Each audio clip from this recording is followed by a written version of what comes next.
Broncos country, what is going on? I got 4 keys to victory for the Broncos to go into MetLife Stadium and get that victory against a very good New York Jets team. Of course, you guys let me know your score predictions, your keys to the game, what you're looking for in the comments below. Greatly appreciate every single one of you rocking with me. This is a very great matchup.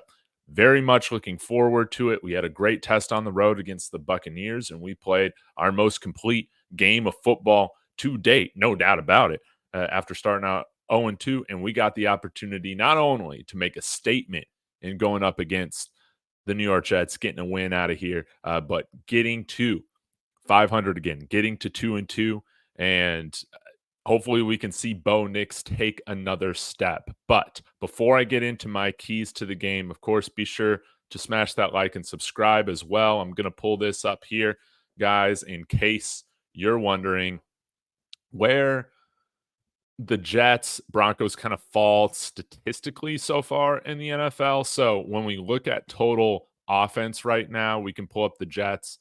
They're averaging 310 yards total, 209 yards in the air, 100 on the ground, and 22 points per game. That is a little bit better than what we've seen, where our Broncos are averaging 17.3.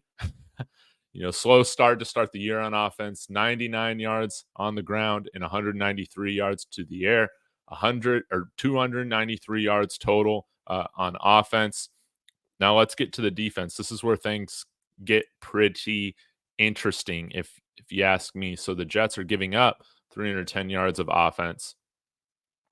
Oh, nope, just didn't load. Sorry about that. So the Jets, where are they? There they are. They're giving up 280 yards of offense, 150 yards of passing. But this is something interesting right here. 130 yards on the ground almost. Very important. 17.3, kind of around what we're averaging. The good news is that the Broncos defense is playing out of their mind too.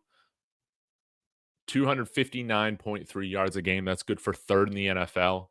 And guys, this is crazy to me. We've faced the number 1 and 2 defenses already so far when it comes to total defense, total yards per game. Wow. Guess it makes sense, when you think about those teams. But anyways, Broncos are also giving up 126 on the ground. But, I mean, this must be close to first in the NFL, 133 yards per game, right behind the Seattle Seahawks by a yard. Wow.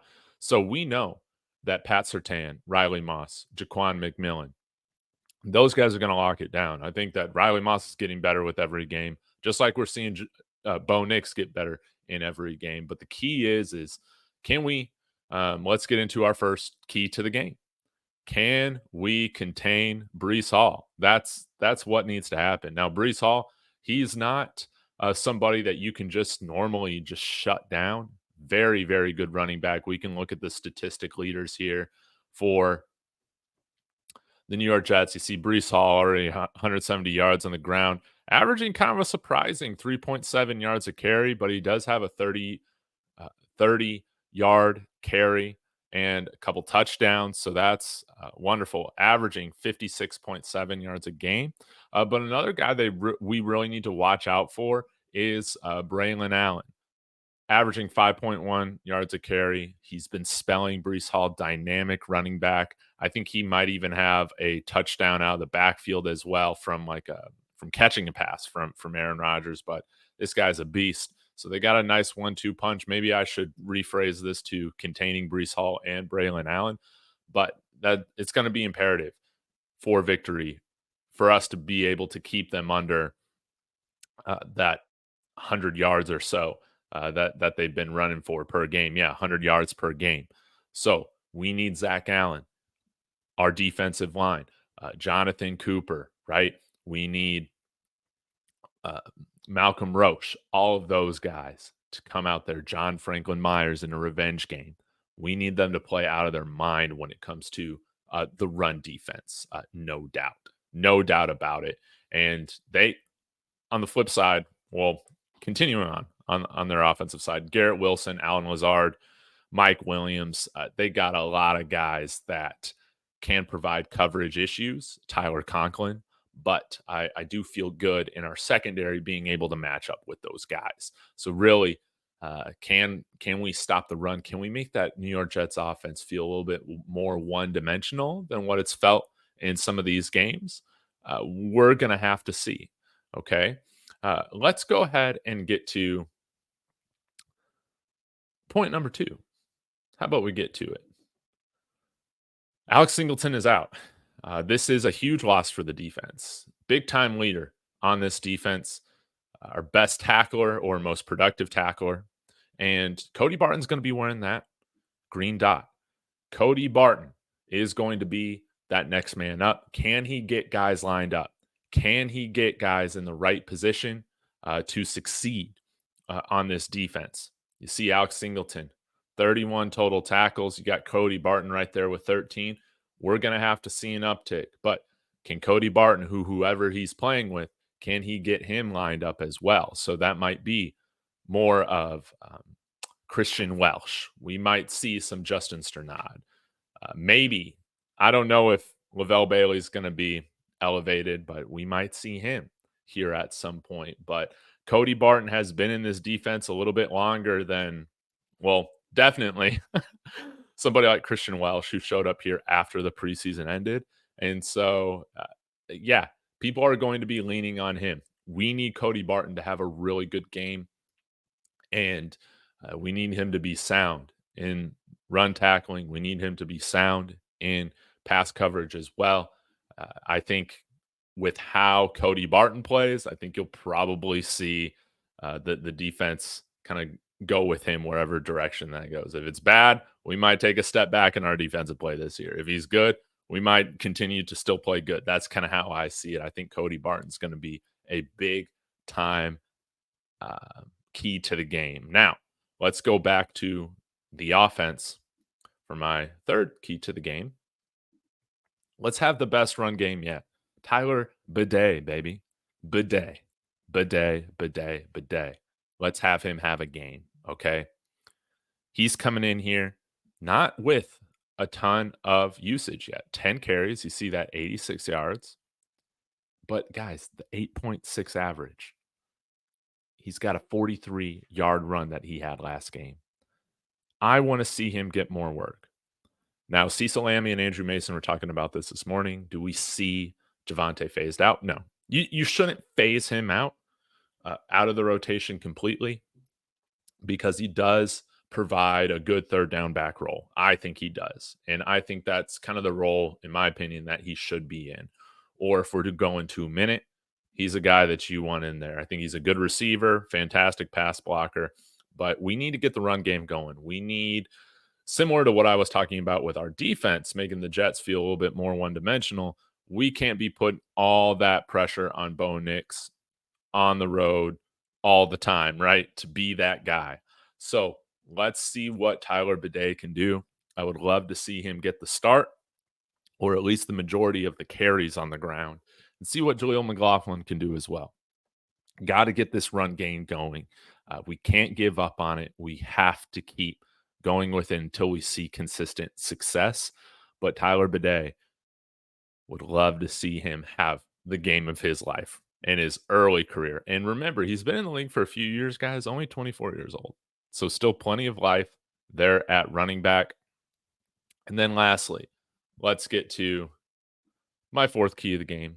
This is exactly how I had it phrased against the Bucs, and we did this, and you saw like how much looser I feel like our team played, especially on offense for the rest of the game. Get out to an early lead. Now, that was ballsy of Sean Payton to say, you know what?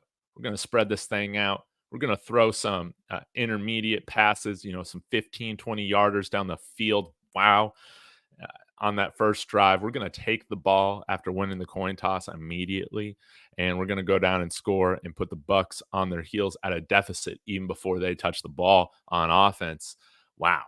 So can we get off to a hot start on offense? Can we go down and score a couple times in the first quarter? Wouldn't that be fantastic? But let's get Bo Nix, continue to get him into a rhythm. Loved working the quick outs. Maybe we can work some stuff over the middle a little bit as well.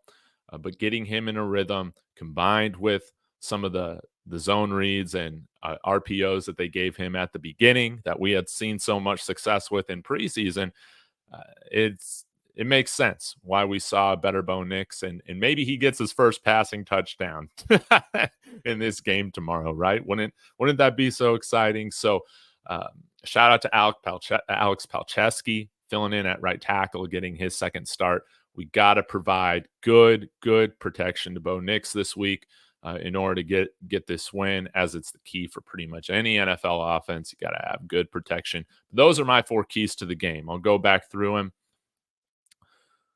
Number 1, contain Breece Hall and Braylon Allen. Let's make this Jets offense a little bit more one-dimensional. Cody Barton wearing the green dye.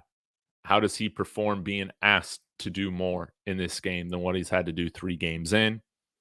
And playing with some guys that, such as Christian Welsh, might not have as much experience. Now, granted, Justin Strnad does, so maybe we see him get the start. Let's have the best run game yet this week for the Broncos. Let's get this thing going. And then lastly, let's just get out to an early lead. You know how well our defense plays when they're ahead. I mean, we saw that, right? They're good regardless, but if you can give them a lead to kind of fall back on, man, we just saw how dominant they were. So I feel like this is a game that Denver, we should go in and win. We should go in and win. Let's build off this victory that we had against the Bucs, a surprising victory, a complete team victory, and let's continue to see this thing go. You know, it's not about where you start; it's about where you finish. Hopefully, Bo Nix, seeing Pittsburgh, seeing Seattle, seeing those defenses, those first couple weeks in his first 2 starts. Hopefully that will pay dividends as we continue to progress through the season. We saw him take a step, saw more of that timing and rhythm continue to happen. To, like I pointed out in my film room yesterday, I'll link it in the comments if you haven't seen it. Just starting to get that timing more so downfield. I want to see him take another step in doing that. If we do that, man, I really do feel like we'll get a lead. We'll get a lead and we'll get a win. So y'all let me know, who are your players to watch. What are your predictions for the game? Score predictions, all that. Let me know. But this is going to be a fun Broncos game. Let's go get this win, Broncos. Enjoy it. I'll be back for a post game tomorrow. I think Zach Seegers from Let's Talk Broncos and I will be doing another post game collab. So be sure to tune in for that. I'll see you guys tomorrow. As always, y'all, go Broncos.